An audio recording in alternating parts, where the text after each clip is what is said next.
আমার কাছে একটি প্রশ্ন বারে বারেই ঘুরপাক খেয়েছে। আমরা দেখেছি খ্রিস্টান সম্প্রদায় সারা বিশ্বে তাদের বড়দিন একই দিনে পালন করে। আমি এখানে উপস্থিত ওলেমা মাশায়েখগণকে অনুরোধ করব, শুধু আপনাদেরকে নয়, সারা দেশে আরো অনেক অনেক জ্ঞানী ওলেমা মাশায়েখগণ আছেন। আমরা চিন্তা করে দেখতে পারি কিনা, আমরা আলোচনা করে দেখতে পারি কিনা যে বাংলাদেশের মানুষ সারা বিশ্বের মানুষের সাথে একই দিনে আমরা একসাথে রোজা এবং ঈদ পালন করতে পারি কিনা। বিজ্ঞানের যুগে এটি করা সম্ভব কিনা, কোনো উপায় আছে কিনা, এই বিষয়টি আপনাদেরকে আমি চিন্তা করার জন্য অনুরোধ করব। আল্লাহ রাসূল সাল্লাল্লাহু আলাইহি সাল্লাম এটা বলেন নাই। তিনি বলেছেন আকাশ যদি মেঘাচ্ছন্ন হয় কোনো টেনশন নাই, মাসটাকে 30 দিন পূর্ণ করো, পরের দিন অটোমেটিক পরের মাস চাঁদ দেখা গেলেও আসবে, না দেখা গেলেও আসবে। বলে যে এটা তো ঐক্যবদ্ধ হওয়ার একটা দিক। জবাব না, এটা ঐক্যবদ্ধ হওয়ার দিক নয়, এমন জটিল নয়। গোটা বিশ্বের মানুষের যেখানেই হোক, যে পন্থায় হোক, সংবাদটা বের করে নিয়ে আসে, একসাথেই করতে হবে, না হলে হবে না। ইসলাম এটা বলে। ছোট্ট একটা হাদিস, এটাই দলিল সবারই। আল্লাহ রাসূল সাল্লাল্লাহু আলাইহি ওয়াসাল্লাম বলেন, সুমু লিরুয়াতি ওয়া আফতিরু লিরুয়াতি ফাইন গুম্মা আলাইকুম ফাকদিরু লাহু 30। চাঁদ দেখে সিয়াম শুরু করো, চাঁদ দেখে সিয়াম শেষ করো। যদি আকাশ মেঘাচ্ছন্ন হয় তাহলে অন্য জায়গার খবর নিয়ে সিয়াম শুরু করো, এটাই নাকি?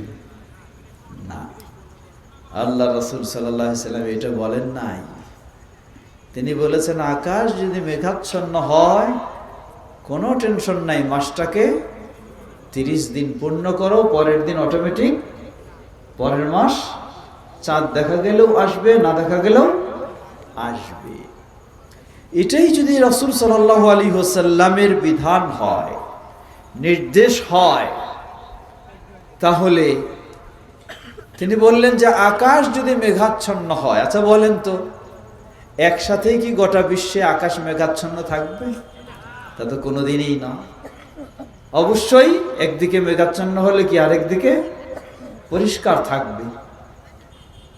তাহলে বোঝা যায় আল্লাহ রাসূল সাল্লাল্লাহু আলাইহি ওয়াসাল্লাম বিষয়টাকে অনেক সহজ করে দিয়েছেন। বলুন আলহামদুলিল্লাহ। এমন জটিল নয়। গোটা বিশ্বের মানুষের যেখানেই হোক, যে পন্থায় হোক, সংবাদটা বের করে নিয়ে আসে, একসাথেই করতে হবে, না হলে হবে না। ইসলাম এটা বলেনি, ইসলাম এইভাবে জটিল করেনি। বলে যে এটা তো ঐক্যবদ্ধ হওয়ার একটা দিক। জবাব না, এটা ঐক্যবদ্ধ হওয়ার দিক নয়। ঐক্যবদ্ধ হওয়ার দিক হলো দিনরাত 24 ঘন্টায় মুসলিম ব্যক্তি পৃথিবীর যেখানেই থাকুক না কেন তাকে কয় ওয়াক্ত সালাত আদায় করতে হবে? 5 ওয়াক্ত। কিন্তু ঐক্যবদ্ধের দিক নয় সৌদি আরবে জোহর পড়লে আমাকে তখনই জোহর পড়তে হবে, এটা ঐক্যবদ্ধের দিক না। ঐক্যবদ্ধের দিক হলো সৌদি আরবের মুসলিমকেও 24 ঘন্টায় 5 ওয়াক্ত আদায় করতে হবে, আমার বাংলাদেশের মুসলিমকেও 24 ঘন্টায় 5 ওয়াক্ত আদায় করতে হবে, যার যখন যেখানে সময় হয়। সুতরাং গোটা বিশ্বের মুসলিমেরা চাঁদ দেখবে, সিয়াম পালন করবে, গোটা রমজান মাস যেখানেই থাকুক না কেন একসাথে কোনো দিনই সম্ভব হবে না। বলা হয় আবার কি, আমানুল্লাহ বিন ইসমাইল মাদানী সাহেব কিসের বিষয়ে আলোচনা করেছেন? না, সিয়াম বটে, কিসের ভুলে গেছেন এত তাড়াতাড়ি? কদরের রাত না? হ্যাঁ, এত তাড়াতাড়ি ভুলে গেলে কেমন হবে? কদরের রাতের বিষয়ে কথা বলেছে। এখন মানুষ তো কদরের রাতের প্রতি একটু দুর্বল। এই বিশাল সুসংবাদ, বিশাল মর্যাদা, এখন মানুষকে ওইটা দিয়ে বোঝায়। কি বোঝায়? যে তাহলে কি সৌদি আরবে একদিন কদরের রাত আর বাংলাদেশে আরেকদিন কদরের রাত, এই দিয়ে আপনার মাথাটাতে গরম করে দিল। না, তাহলে তো হবে না। তাহলে কি করতে হবে? সৌদি আরবের সাথেই করতে হবে। আর একটু আপনি চিন্তা করুন, পৃথিবীতে সর্বপ্রথম চাঁদ কোথায় দেখা যায়? সৌদি আরবেই তো নাকি, মক্কা মদিনার দেশ যেহেতু? না, কখনো না। পৃথিবীতে সর্বপ্রথম চাঁদ দেখা যায় পশ্চিম আকাশে, সর্বপশ্চিমে সর্বপ্রথমে দেখা যায়। আমাদের 3 ঘন্টা পশ্চিমে হলো সৌদি আরব, এজন্য একদিন আগে দেখার সুযোগ পায়। সৌদি আরবেরও 3 ঘন্টা পশ্চিমে, 6 ঘন্টা পশ্চিমে যারা, 9 ঘন্টা পশ্চিমে যারা, তারা কি সৌদি আরবের আগে দেখবেন?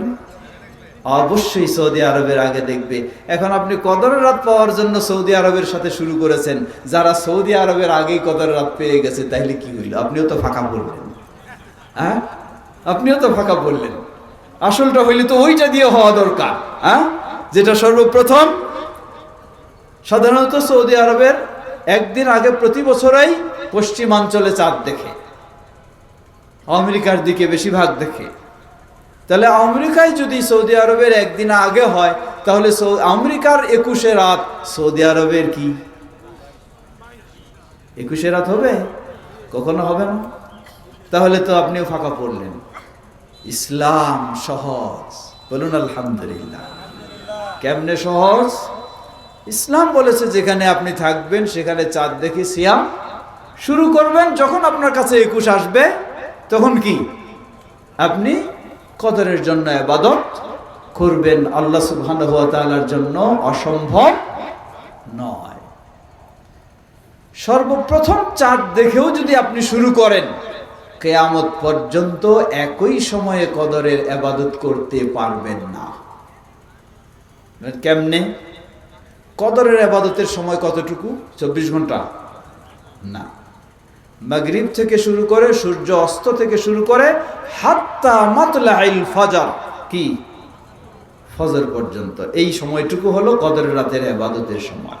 তাহলে সর্বপ্রথম পশ্চিমে হিসাবে আমেরিকায় যখন চাঁদ দেখে তাদের 21শে রাত যখন শুরু হয়, আপনি যদি তখন বলেন আল্লাহুম্মা ইন্নাকা আফুউন তুহিব্বুল আফওয়া ফা'ফু আন্নি, কদর তো পেয়ে যাবেন।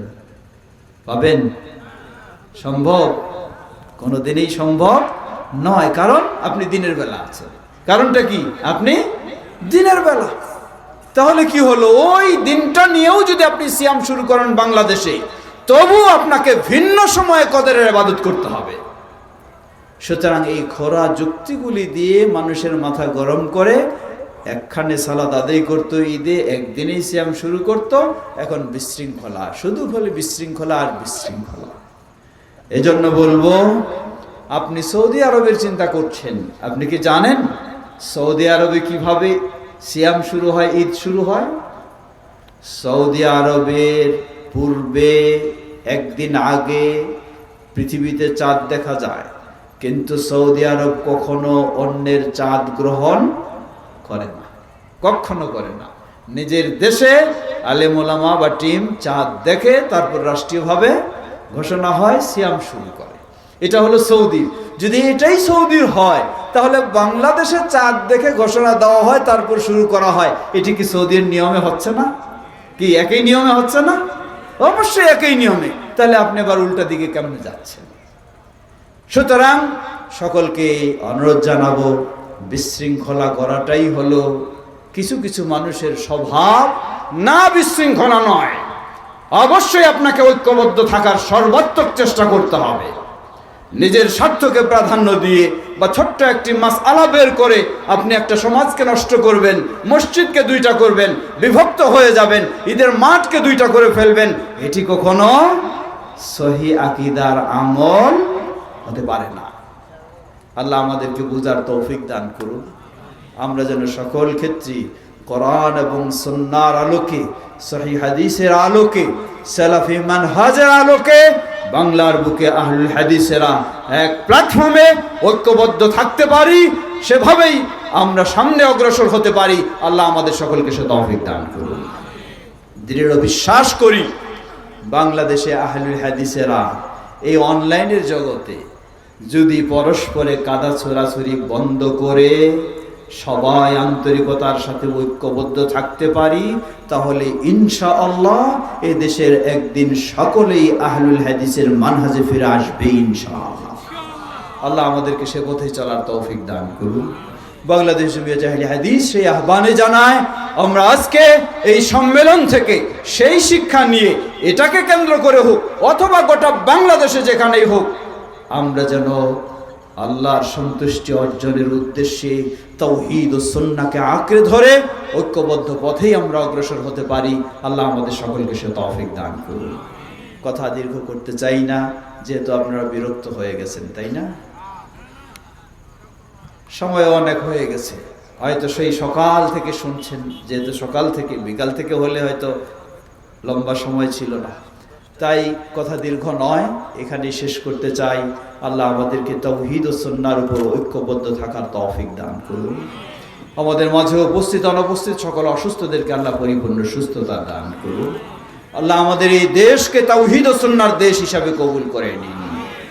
সকল প্রকার ভিতরের ও বাইরের ষড়যন্ত্র থেকে আল্লাহ আমাদের দেশকে হেফাজত করুন। গোটা বিশ্বের মুসলিমদেরকে কিতাব ও সুন্নাহর আলোকে সঠিক ইসলামের উপর প্রতিষ্ঠিত থাকার তৌফিক দান করুন।